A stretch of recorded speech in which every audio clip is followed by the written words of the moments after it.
Hi friend, শুভ সকাল। কেমন আছো তোমরা সবাই?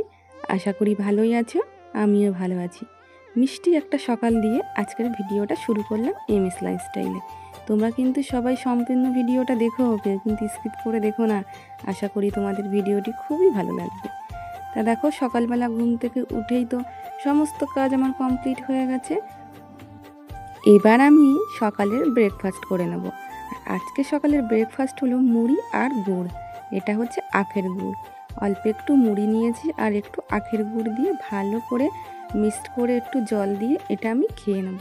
আর দারুণ টেস্টি হয়েছিল কিন্তু খেতে, খুবই সুন্দর লাগছিল খেতে। আর আমার হাজব্যান্ডও কিন্তু এটা খেয়েই কাজে গেছে, আর ছেলে খেয়েছে ভাত, কারণ ও স্কুলে যাবে যেহেতু, সেই জন্য। আর তারপরে দেখো, আমার সমস্ত কাজ কিন্তু বাইরের মোটামুটি হয়েও গেছে, ঘরেও আমার কিন্তু বিছানা গোছানো হয়ে গেছে। আর এই জামা কাপড়গুলো আমি ভাঁজ করে নেব। আগের দিনের জামা কাপড় ছিল, সেগুলোই আমি ভাঁজ করে সুন্দর করে রেখে দেবো। কি বলো তো বন্ধুরা, আমাদের এই ঘরের বউদের কাজের পর কাজ লেগেই থাকে, একটার পর একটা কাজ। আমরা যদি মনে করি যে সারাদিন ধরে কাজ করব, সারা রাত ধরে কাজ করব, তাও মনে হয় আমাদের কাজের শেষ নেই।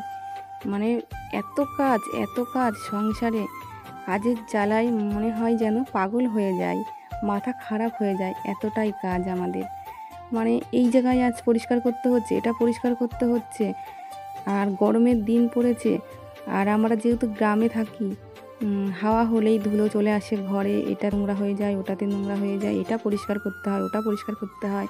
তারপরে হচ্ছে বাচ্চা আছে যেহেতু বাড়িতে, ওকে নিয়েই সারা দিনটা আমার কেটে যায়। সংসারে কাজ করতে করতে কখন যে সকাল হচ্ছে, কখন যে রাত হয়ে যাচ্ছে কোথা দিয়ে, একদমই বোঝা যাচ্ছে না। একটার পর একটা কাজ করতেই থাকছি, একটু 10 মিনিটের জন্য রেস্ট পাচ্ছি না, যে একটু রেস্ট করব, নিজের জন্য একটু টাইম বের করব, একদমই পাই না সত্যি কথা বলতে।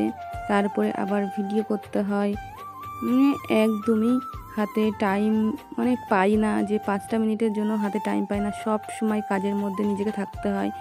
অবশ্যই কাজের মধ্যে থাকাই ভালো, কাজের মধ্যে থাকলে পারেই হচ্ছে সব দিক দিয়েই ভালো থাকে, মনটাও ফ্রেশ থাকে।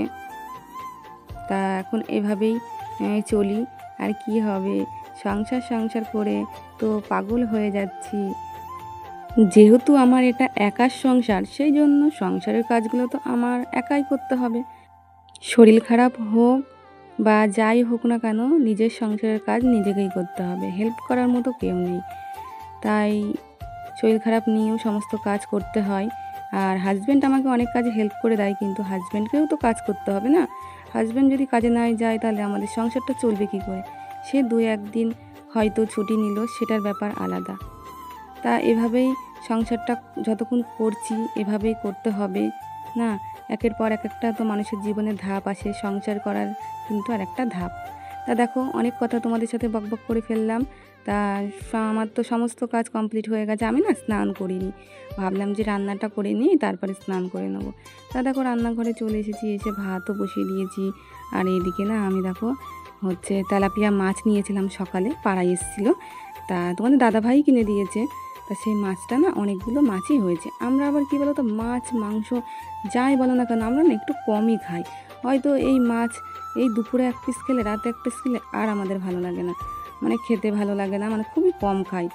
তা সেই জন্য দেখো, অনেকগুলো মাছই নেওয়া হয়েছে বলে না আমি মাছ ভেজে পরের দিনের জন্য কিছুটা রেখে দিয়েছি, যাতে আমাদের একবেলা হয়ে যায়। কারণ মধ্যবিত্ত সংসার, একবারে সব খেয়ে নিলে তো হবে না। যদি আমার পরের দিন একটা বেলা চলে যায়, আমাকে বুদ্ধি করেই চালাতে হয়। আর কিছু টাকা আমার এভাবে সংশয়ও হবে। সেই জন্য দেখো, আমি কিছুটা মাছ ভেজে রেখে দিয়েছি, আর কিছুটা মাছ আমি রান্না করব। তা এই মাছটা আমি রান্না করব সজনের ডাঁটা দিয়ে, বেগুন দিয়ে, আলু দিয়ে পাতলা একটা ঝোল। খুবই ভালো লাগে তেলাপিয়া মাছ বেগুন দিয়ে রান্না করলে, দারুণ লাগে। তার মধ্যে তো একটু ডাঁটা দিয়ে দিয়েছি, আরও জমে গেছে তরকারিটা। আর একদম কাঁচা লঙ্কা দিয়ে রান্না করেছি, যেহেতু মশলাপাতি খাওয়া শরীরের পক্ষে একদমই ক্ষতিকর। আর আমাকে তো একদমই ডাক্তার খেতে না করেছে, সেই জন্য আমি একদমই অল্প মশলায় রান্না করি। আর খুবই ভালো হয়েছিল খেতে। আর তারপরে দেখো, আমার তরকারিটা রান্না হয়ে গেছে। এবার আমি রান্না করে নেব হচ্ছে বড়া বানাবো। সেটা হচ্ছে আলুর বড়া। একটা আলু আমি মেশিনে গ্রেট করে নিয়েছি, তার সাথে একটা টমেটো একটুখানি লঙ্কার গুঁড়ো, নুন, হলুদ আর চালের গুঁড়ো দিয়ে ভালো করে আমি মেখে নিয়েছি। আর তারপরেই আমি বড়াটা বানিয়ে নেব।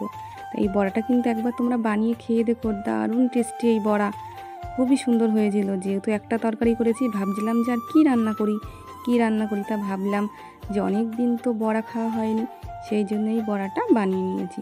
আর গরম ভাতের সাথে কিন্তু খেতে দারুণ লেগেছে। তা আমি বড়াটা বানিয়ে নিই, তোমরা সাথে থাকো, দেখতে থাকো।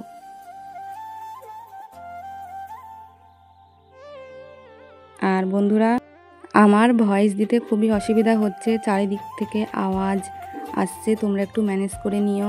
যেহেতু রাতে ভয়েস দিতে পারছি না, মানে নানান রকম অনুষ্ঠান লেগেই আছে, গান চলে, সকালবেলা ভয়েস দিচ্ছি, তবুও গ্রামে থাকি, বুঝতেই তো পারছো চারিদিকে লোকজনের আওয়াজ। একটু তোমরা মানিয়ে নিয়ে আমার ভিডিওটা দেখো, খুবই কষ্টের মধ্যে আমাকে ভিডিও করতে হয়, ভয়েস দিতেই পারি না একদমই। তা খুবই কষ্ট করে ভয়েস দিচ্ছি, একটু মানিয়ে নিয়ে ভালোবেসে আমার ভিডিওটি তোমরা দেখো। তা দেখো বড়াগুলো আমার ভাজা হয়ে গেছে, এবার আমি তুলে নিচ্ছি, একদম লাল লাল করে ভেজে নিয়েছি।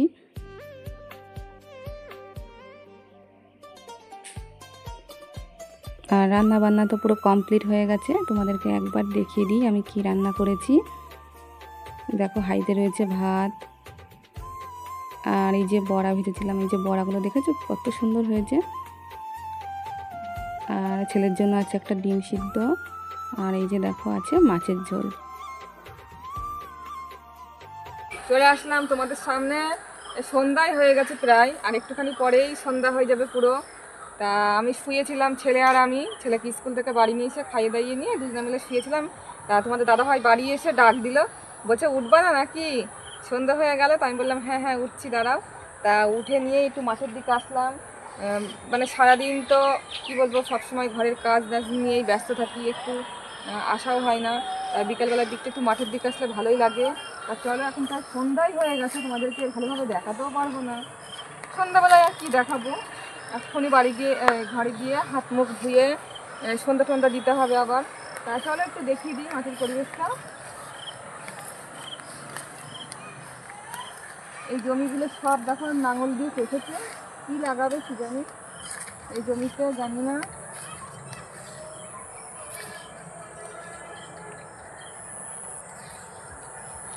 আর এই হচ্ছে এই ধান গাছগুলো দেখো অনেকটা বড় হয়ে গেছে বেশ। মাঠের দিকটাই না বিকেলবেলা আসলে খুব সুন্দর লাগে, মাঠের ওয়েদারটা দারুণ লাগে আর ভালোও লাগে বেশ। কিন্তু আসা হয় না, একা একা আমি আবার অতটা আসি না, কারণ আমার হাজব্যান্ড যদি আসে, যেদিন বাড়ি থাকে বিকালের দিকে, সেদিন আবার আসি। কালকেও বাড়ি ছিল, কিন্তু আমরা ঘুমিয়ে পড়েছিলাম দুপুরবেলা খাওয়া দাওয়া করে, আমাদের আর আসা হয়নি মাঠের দিকে। নাহলে তো তোমাদের সাথে শেয়ার করি, বিকালের দিকে কিন্তু মাঠের দিকটা দারুণ লাগে একেবারে। এখন এই সন্ধ্যা হয়ে গেছে, সব পাখিরা দেখো ডাকছে, পাখি ডাকছে এখন। আর কি আর বলবো, একটু মাঠের পরিবেশটা তোমাদের দেখিয়ে দিই বাড়ি চলে যাব, আবার পরে তোমাদের সাথে কথা বলবো।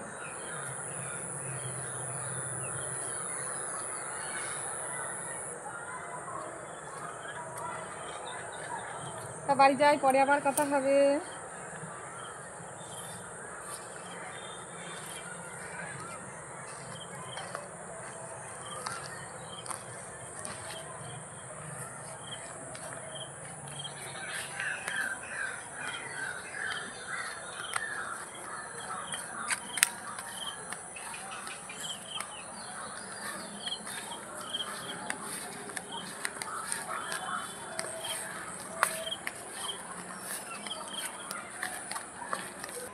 হাই ফ্রেন্ড, চলে আসলাম তোমাদের সামনে সন্ধ্যাবেলায়। ঠিক বাজে এখন 6:30। এখন আমরা টিফিন করতে বসে গেছি।